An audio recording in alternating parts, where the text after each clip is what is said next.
네, 이 시간 백성을 위해 역사를 주관하시는 하나님이라는 제목으로 귀한 말씀 전하고자 합니다. 오늘 본문은 우리에게 참 큰 힘을 주는 말씀입니다. 또한 굉장히 익숙한 말씀이기도 합니다. 저에게 있어서도 본문 말씀은 참 뜻깊은 의미가 있는 말씀입니다. 제가 지금은 어떻게 성도님들의 눈에 보이실지는 잘 모르겠지만 제가 어릴 때 정말 내성적이고 두려움이 많았습니다.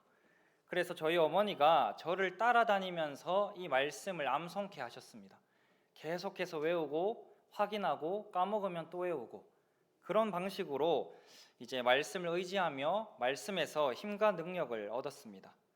그때 당시에는 말씀을 문자 그대로 받아들이면서 힘을 얻었지만 이제는 말씀을 살펴보고 배경과 정황과 맥락을 살펴볼 수 있기 때문에 이제 더 큰 힘을 얻게 되었고 하나님의 은혜를 깊이 다시 한번 묵상하게 되었습니다. 사랑하는 여러분, 오늘 본문 속에서 하나님께서 무엇라 말씀하시는지를 깨닫기를 소망합니다. 단지 문자 그대로 우리에게 위로를 주시는 그 정도가 아니라 하나님이 어떠한 상황 속에서도 이스라엘 향해 이 말씀을 어떠한 상황 속에서 이스라엘을 향하여 이 말씀을 하셨는지를 깨닫기를 원하며 그 메시지를 통하여서 은혜를 누리고 우리 주 하나님께 유일한 소망을 두시는 저희 모두가 되기를 소망합니다. 오늘 본문의 핵심은 바벨론 포로 생활 중에 있는 이스라엘을 향한 하나님의 위로입니다. 하나님은 포로 생활 중에 있는 그들을 어떻게 위로하시는 걸까요? 하나님의 통치하심을 받으며 하나님이 약속하신 땅에서 살아가던 이스라엘이 비록 현재는 바벨론에게 포로로 잡혀서 살아가며 절망 가운데 있는 것처럼 느끼며 좌절할지는 몰라도 자기 백성을 위하여 역사를 움직이시며 주관하시는 유일하신 참 하나님께서 이스라엘의 하나님이심을 깨닫게 하시고 또한 그 하나님께서 영광스러운 하나님 나라를 소망케 하심으로써 이스라엘을 위로해 주고 계십니다. 즉 오늘 말씀은 바벨론의 포로가 된 이스라엘에게 하나님께서 회복을 약속해 주시는 대목이라고 할 수 있겠습니다. 비록 하나님께서 공의로 다스리시지만 또한 긍휼하시며 자비하셔서 포로 생활 중에 있는 이스라엘을 영영 내버려 두시지는 않으실 것입니다. 사랑하는 여러분, 저희가 하나님의 심판을 이해할 때 하나님의 무서운 면만을 기억해서는 안 됩니다. 하나님의 심판하심은 하나님께서 인내하시고 또 인내하시고 그 끝에 내리시는 벌이라고 이해할 수도 있겠지만 하나님께서 심판하시는 중에도 하나님의 사랑은 여전히 나타나고 있다는 것을 기억하셔야 합니다. 그래서 비록 이스라엘이 바벨론의 포로가 된 기간에도 유일하신 참 하나님께 소망을 두고 회복하실 하나님을 소망할 수가 있는 것입니다. 이사야 13장에서는 하나님께서 바벨론을 통하여서 불순종하는 이스라엘을 심판하시겠다라고 선포하셨지만 이스라엘을 영영 내버려 두시거나 진멸하지는 않으시고 심판을 통하여서 세상의 악과 악인의 죄를 벌하시며 교만한 자의 오만을 끊으시며 강포한 자의 거만을 낮추신 후에는 이사야 14장에서 약속하신 바대로 이스라엘을 회복시키실 것이다 라고 약속해 주셨습니다. 그 회복의 약속이 오늘 본문에서 다시 한번 상기되며 이루어지는 것입니다. 따라서 이스라엘은 불순종함으로 하나님께 심판의 신탁을 받았지만 포로 기간이 지나고 약속받았던 회복을 이루어 주실 하나님을 소망함으로 다시 하나님께로 돌아오게 될 것입니다. 사랑하는 여러분, 오늘 본문의 배경은 주전 6세기입니다. 즉 500년대에 대한 예언으로서 바벨론 포로 기간이 그 배경이 됩니다. 이스라엘은 현재 세상의 지배를 받는 패배한 백성의 상태로 있습니다. 그러나 하나님께서 그런 백성을 친히 위로하시며 그들을 회복시켜 주실 것입니다. 말씀 가운데 드러나는 하나님의 은혜와 회복을 저희도 깊이 묵상해 보기를 소망합니다. 그리고 그리스도 안에서 그 은혜와 회복을 충만히 누리게 되기를 간절히 소망합니다. 그러면 이제 함께 본문을 자세히 살펴보기를 원합니다. 자기 백성을 위하여서 역사를 주관하시는 이스라엘의 유일하신 참 하나님의 위로를 자세히 들여다보면 첫 번째로 하나님의 택하심을 확신하라라는 이 메시지를 확인하게 됩니다. 오늘 본문 말씀 8절 말씀을 다시 한번 봐주십시오. 그러나 나의 종 너 이스라엘아, 내가 택한 야곱아, 나의 벗 아브라함의 자손아 라고 하나님께서 말씀하십니다. 하나님은 이스라엘을 하나님의 종이자 하나님의 택함을 받았다라고 여겨주시면서 그들의 존재 이유와 정체성을 상기시켜주고 계십니다.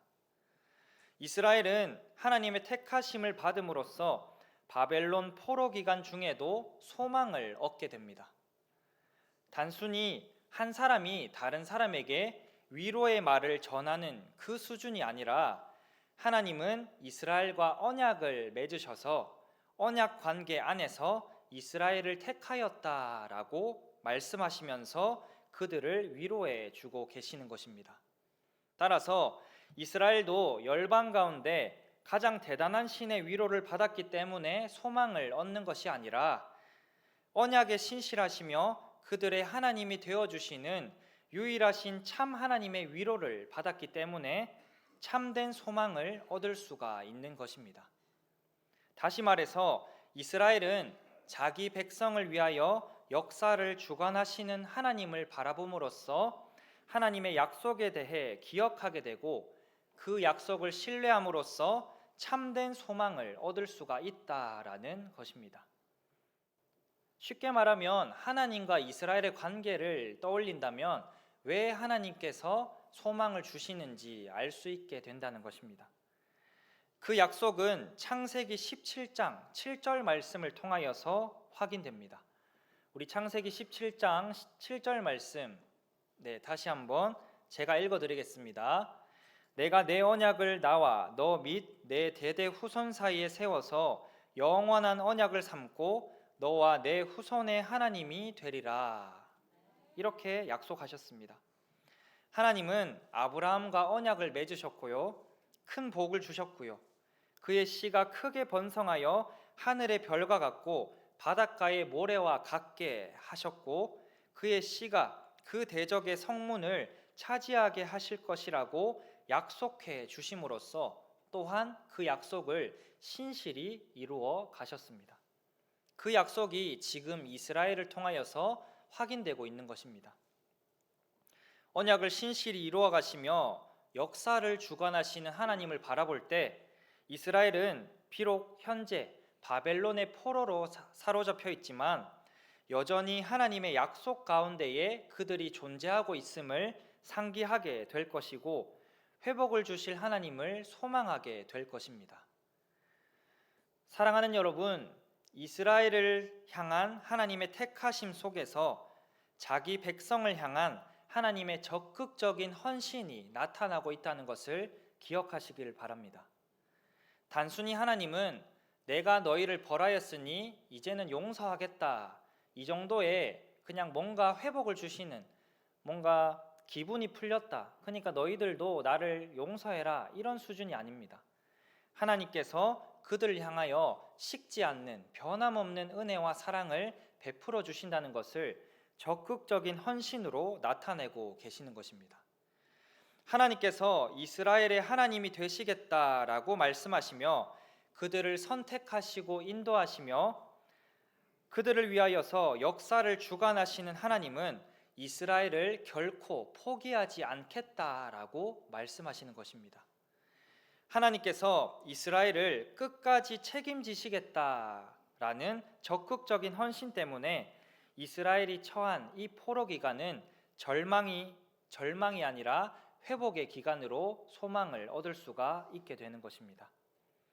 8절 마지막 부분에서 나의 벗 아브라함의 자손아라고 말씀하시는 것을 볼 때 이스라엘을 향한 하나님의 사랑과 적극적인 헌신이 얼마나 큰지를 저희는 확인할 수 있을 것입니다. 아브라함은 하나님의 사랑을 받았던 인물이었습니다. 역대하 20장 7절 말씀에서도 주께서 사랑하시는 아브라함의 자손이라는 표현이 나타납니다. 하나님은 아브라함을 나의 벗이라 불러주십니다. 그리고 그의 믿음을 의롭다 여겨주시며 그를 사랑해 주셨습니다.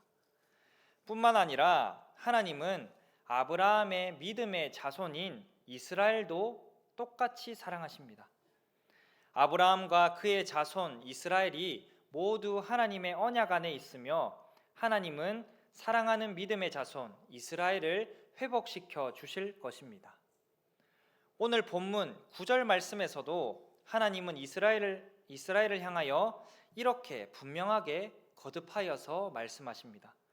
너는 나의 종이라 내가 너를 택하고 싫어하여 버리지 아니하였다라고 이스라엘을 향한 사랑을 드러내고 계십니다. 따라서 이스라엘은 이제 회복을 약속하신 하나님께 소망을 두며 하나님의 택하심을 확신해야 합니다.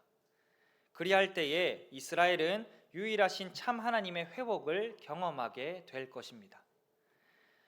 계속하여서 이스라엘이 하나님의 약속을 신뢰하고 소망을 얻은 가운데 하나님의 백성으로서 회복을 위하여 꼭 해야만 하는 것이 있습니다. 그것은 바로 주님을 가만히 계시게 하지 않는 것입니다.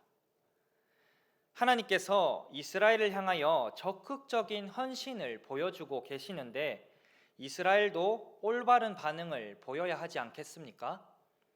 올바른 반응이 어떤 것인가 하니 10절 말씀에서 하나님께서 말씀하신 것을 믿음으로 신뢰하는 것이 곧 올바른 반응이었습니다. 10절 말씀을 함께 봐주십시오.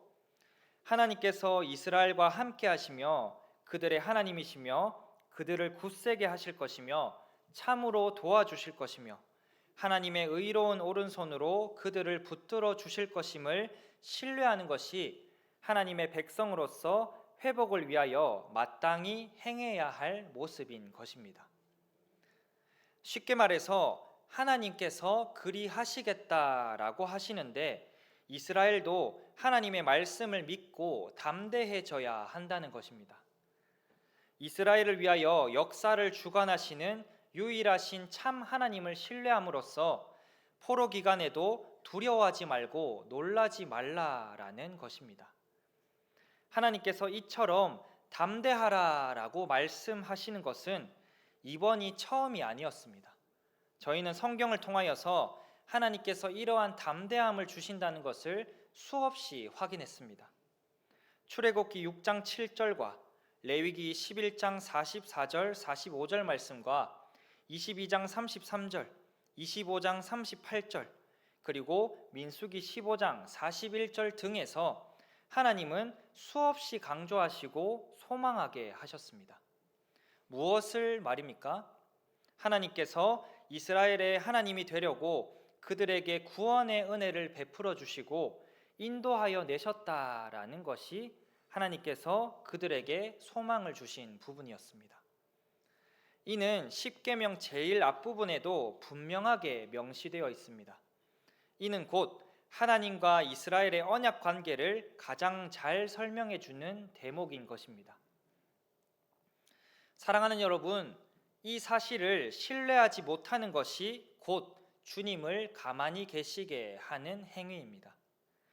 주님을 가만히 계시게 하는 행위가 무엇이겠습니까? 주님을 의지하지 못하고 내 뜻대로 행하고 패배하고 곧 주님을 무시하는 행위가 주님을 가만히 계시게 하는 행위입니다.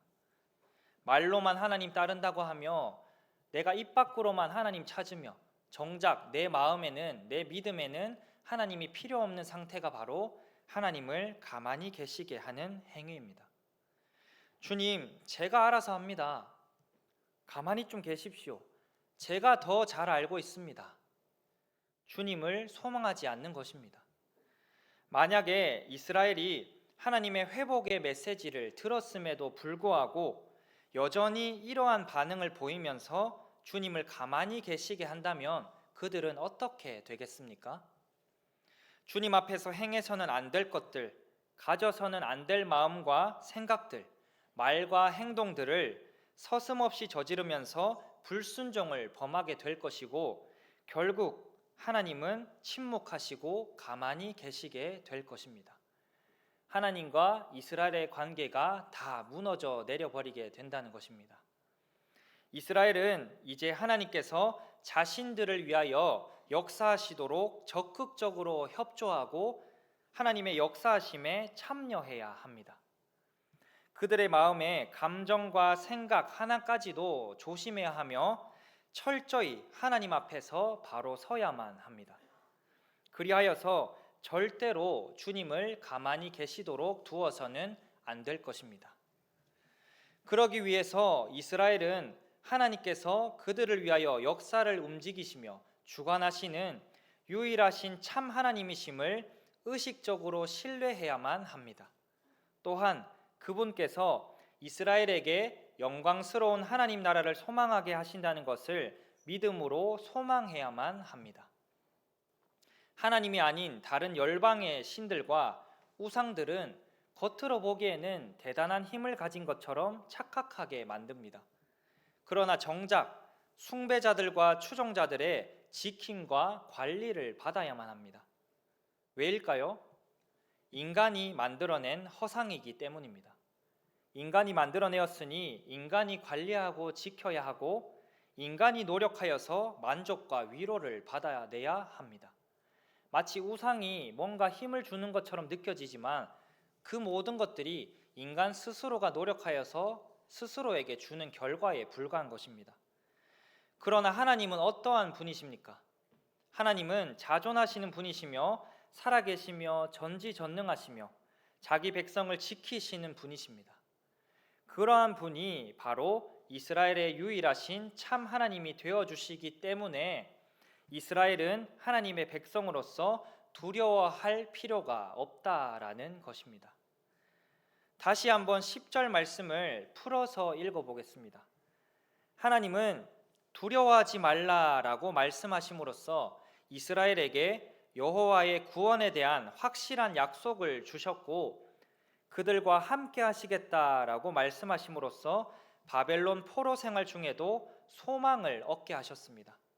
이는 예수님의 또 다른 이름인 임마누엘이라는 이름에 압축적으로 담긴 내용인데 예수 그리스도를 통하여서 하나님의 구원에 대한 확실한 약속이 그리스도를 믿고 따르는 모든 그리스도인들에게도 확증되었습니다. 또한 하나님은 이스라엘의 하나님이 되심으로써 그들과 언약의 관계를 맺으셨고 이스라엘을 굳세게 하며 참으로 도와주시며 하나님의 의로운 오른손으로 붙드심으로써 자비롭게 자기 백성을 구원하시려고 임재하시고 백성을 높여주시고 지켜주십니다. 이처럼 하나님은 의로운 오른손으로 출애굽 때와 같이 권능으로 영광을 나타내시며 자기 백성의 원수를 물리치심으로써 그들을 회복시켜 주실 것입니다. 사랑하는 여러분, 이제 이스라엘은 하나님의 임재에 대한 감각을 깨워야만 합니다. 이사야서의 구원사를 다시 한번 떠올려 보기를 원합니다. 저희가 이미 담임 목사님을 통하여서 한번 들은 적이 있는데 이사야의 뜻이 무엇입니까? 네, 여호와가 구원하신다라는 것이 이사야의 뜻입니다. 이 뜻은 선지자의 메시지가 중점적으로 강조하는 이사야서의 내용과도 매우 잘 어울립니다. 그 가운데 본문은 하나님께서 자기 백성을 위하여 역사를 주관하시는 유일하신 참 하나님이심을 거듭하여서 강조하고 있는 것입니다. 하나님 자신만이 그분의 영광과 자기 백성을 위하여서 모든 역사를 주관하신다는 것을 이스라엘에게 재확인시켜 주시는 것입니다. 이제 이스라엘은 자신들을 위하여 역사를 주관하시는 하나님의 임재를 경험하기를 간구해야 합니다. 하나님의 임재란 하나님이 말씀하시고 약속하신 것들이 분명하고 확실하게 드러난 것을 뜻합니다. 따라서 이스라엘은 하나님에 대한 올바른 지식을 가져야 하고 그분에 대한 인식을 깨워야 합니다. 즉, 분명한 회복의 약속을 확인하고 경험하기 위하여 하나님께 은혜를 구해야 한다라는 것입니다. 이때 주의해야 할 사항이 하나 있습니다. 우리는 하나님의 임재를 구할 때 혼동하는 부분이 하나 있습니다. 우리가 하나님의 임재에 대한 감각을 잃어버릴 수는 있지만 절대로 하나님의 임재를 잃어버릴 수는 없다라는 사실입니다. 단 때로는 하나님의 임재가 인간의 눈이나 인간의 영에 분명하게 드러나지 않을 수는 있습니다. 하나님의 뜻으로 임재하지 않으실 수도 있고 인간의 문제로 임재하지 않으실 수도 있습니다. 그러나 분명한 것은 하나님께서 분명하게 회복의 약속에 대해서 말씀해 주셨기 때문에 이스라엘이 하나님의 임재에 대한 감각을 깨우기만 한다면 하나님이 말씀하시고 약속하신 것이 이스라엘 가운데 분명하고 확실하게 드러나게 될 것이라는 사실입니다. 하나님이 보여주셨으니 의심할 필요가 없다라는 것입니다. 이 사실을 잘 기억하면서 이스라엘은 하나님이 주신 소망을 붙들며 하나님의 임재를 간구해야 합니다. 포로 생활 중에 하나님이 주신 소망을 놓치지 않기 위해서 이스라엘은 하나님의 임재에 대한 감각을 깨우고 함께 하시며 의로운 손으로 붙드시는 하나님을 신뢰해야 합니다. 그러나 이스라엘이 전혀 새로운 것을 해야 하는 것은 아닙니다. 하나님이 어떤 분이신지를 기억하고 하나님이 어떤 은혜를 베풀어 주셨는지를 떠올리고 하나님이 무엇을 약속해 주셨는지 소망하며 하나님이 어떻게 그들을 인도하셨고 또한 인도해 나가실지에 대해서 끊임없이 되뇌이고 믿음으로 신뢰하면 되는 것입니다. 이때까지 늘상 해오던 것을 앞으로도 신실하게 해나가면 된다는 것입니다. 이는 이미 출애굽 때부터 하나님이 이스라엘에게 가르쳐 주셨던 것이며 그들의 정체성이었기 때문에 그들에게는 너무도 익숙하고 당연한 것이었습니다. 이렇게 이스라엘이 하나님의 임재에 대한 감각을 깨우고 하나님의 임재를 간구할 때 이스라엘은 자신들이 하나님의 구원 역사 속에 존재하고 있음을 깨닫게 될 것이고 신실하고 유일하신 참 하나님의 회복을 소망하는 가운데 바벨론 포로 생활을 극복할 수 있게 될 것입니다. 이제 말씀을 정리하고자 합니다. 마지막으로 이사야 41장 14절 말씀을 다 함께 읽어보기를 원합니다. 네, 조금 잘리는데 다 함께 읽어보겠습니다. 버러지 같은 너 야곱아, 너희 이스라엘 사람들아, 두려워하지 말라. 나 여호와가 말하노니 내가 너를 도울 것이라. 내 구속자는 이스라엘의 거룩한 이이니라. 아멘. 하나님께서 재차 거듭하여서 아주 강조하여 말씀하고 계십니다. 구원의 은혜 가운데 살아가시는 여러분, 이스라엘은 포로 생활 중에 모든 것이 비관적으로 느껴지고 패배감에 휩싸이며 좌절된 상태에 빠져서 희망을 잃어버렸을 것입니다. 이사야 13장에서 심판의 신탁을 받고 바로 뒷장 14장에서 회복의 약속을 받았지만 포로 기간 중에 회복의 약속을 까맣게 잊고 살았을 것입니다. 그래서 하나님은 선지자를 통하여서 다시 한번 그들에게 그 약속을 상기시켜 주시는 것입니다. 이제 때가 되었으니 너희를 회복하겠다라고 말입니다. 자기 백성을 위하여 역사를 주관하시는 유일하신 참 하나님께서 이스라엘을 도우실 것이라 약속하시고 친히 이스라엘의 구속자가 되시겠다고 확언해 주심으로써 말입니다. 이로써 하나님은 이스라엘이 어떠한 존재인지를 상기하게 하시고 좌절과 낙심 가운데 빠져 있지 않고 하나님을 소망하라고 말씀하시며 그들을 가만히 두지 않으시고 이스라엘 가운데 구속자로서 임재해 주실 것입니다. 사랑하는 여러분, 언약 관계 안에서 하나님께 소망을 두며 그분의 임재를 간구해야 하는 이스라엘처럼 저희도 예수 그리스도 안에서 유일하신 참 하나님만을 소망하며 살아가는 저희 모두가 되기를 간절히 소망합니다.